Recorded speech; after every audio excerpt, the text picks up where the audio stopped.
Bonjour et bienvenue. Bonjour Maître Olivier Sûr de me recevoir dans votre office.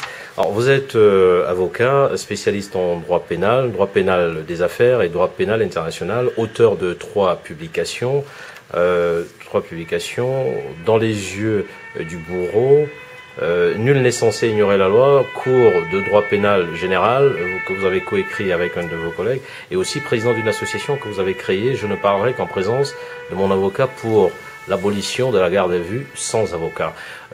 Maître, cette fois-ci, c'est dans le cadre du bâtonnat 2010. Hein, et dans ce cadre-là, dans une lettre adressée aux avocats africains, le 16 novembre, vous appelez en quelque sorte les avocats africains, le corps des avocats africains à Paris, à soutenir votre candidature. Est-ce que vous êtes le candidat des avocats africains ou vous êtes le candidat pour le bâtonnat 2010 de Paris? Écoutez, j'aimerais bien être le candidat des avocats africains parce que j'ai beaucoup travaillé avec eux, j'ai beaucoup travaillé avec l'Afrique, j'ai beaucoup travaillé en Afrique. J'aime ce continent dont je pense que on est à la veille d'une explosion économique et d'un cycle vertueux. Je m'explique, je pense que l'Afrique a longtemps été engluée dans des marigots à la fois de corruption, d'affaires, etc. Et je pense qu'on devrait être à la veille du moment où on va sortir de tout ça. Et comme l'Afrique est très riche dans ses sols et sous-sols, comme elle bénéficie d'un facteur humain extrêmement riche aussi, je crois que ce ne sont que les soubresauts de l'histoire qui l'ont pour l'instant conduite au désastre et que l'histoire ne se répète pas toujours. Et je pense vraiment qu'on va vers un cycle vertueux. Voilà. Il y en a qui disent que vous êtes l'avocat des chefs d'État africains. Enfin, pas tous. Non, écoutez, je suis l'avocat de certains chefs d'État africains et je suis aussi l'avocat de certains sans grade là-bas et d'un certain nombre de foyers de population qui ont beaucoup souffert. Prenons par exemple les Guinéens, que j'ai défendus récemment en correctionnel, après les journées que vous savez, suite aux émeutes dont on garde un mauvais souvenir dans ces dernières années.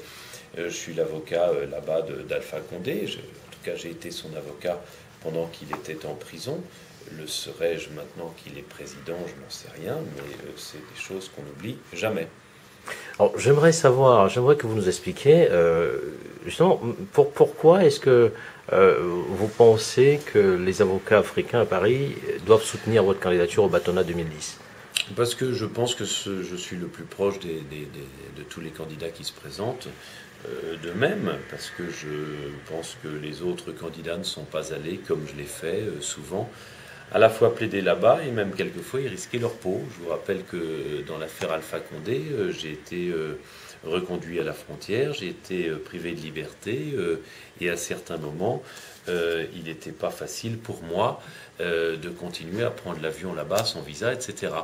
Et que le jour où j'ai enfin pu plaider dans le palais de justice de Conakry, qui était encerclé par l'armée et les forces de Lansana Conté, certains ne donnaient pas très cher de ma liberté et de mon indépendance et de mon immunité d'avocat au soir de l'audience. Donc effectivement, j'ai parfois pris des risques pour aller exercer mon métier d'avocat en Afrique. Et certains considèrent qu'en retour, il est logique que l'Afrique de Paris me soutienne dans le cadre de ma candidature au bâtonnat. Alors, dans le cadre de cette candidature, politique fiction, vous devenez bâtonnier. Qu'est-ce qui va changer d'une façon concrète pour le corps des avocats africains présents à Paris?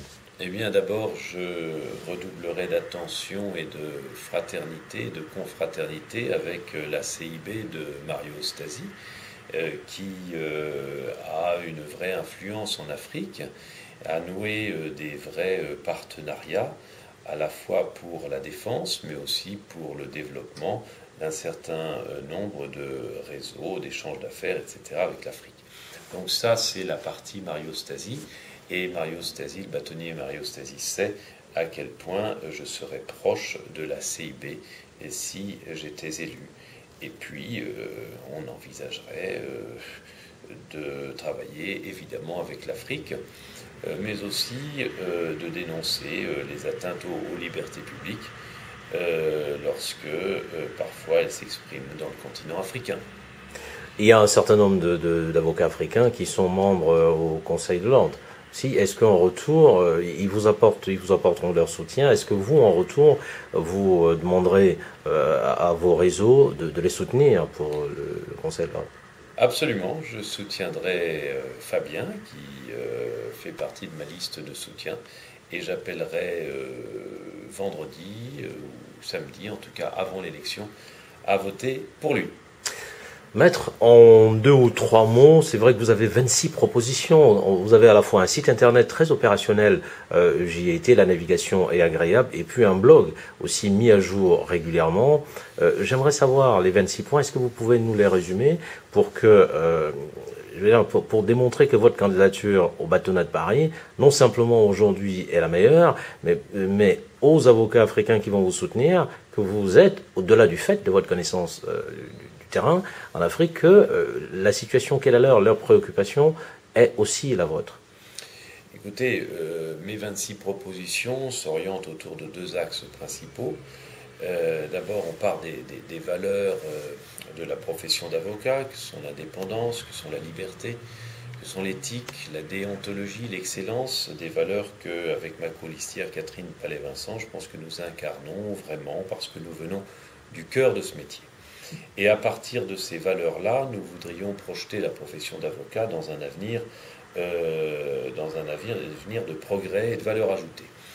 Pour ça, nous aimerions que la profession d'avocat accepte de s'ouvrir vers de nouveaux métiers, et en particulier vers l'entreprise et l'économie. Voilà, si vous voulez, nos axes. On part des valeurs et on se projette vers de la valeur ajoutée. Et puis, il y a l'international, et dans cet international, vous le savez, l'Afrique a une place importante. Laquelle? Eh bien, la place du cœur. Et une partie de mon cœur, effectivement, est en Afrique. Si vous êtes bâtonnier, quels sont les points concernant à la fois les palais de justice, enfin la façon de rendre justice en Afrique, ou la précarité des avocats africains à Paris que vous aimeriez voir améliorer? Pour la précarité, la question est très complexe et elle apporte une réponse très nuancée. D'abord, on ne fait plus de disciplinaire pour les gens qui ont des problèmes d'argent. Il faut rendre le disciplinaire au disciplinaire à l'ordre et s'occuper plus de solidarité et d'aide que de sanctions concernant ceux qui sont dans la panade financière. Pareil pour les omissions financières. Ensuite, une fois qu'on a aidé, il y a un moment donné, on ne peut plus aider.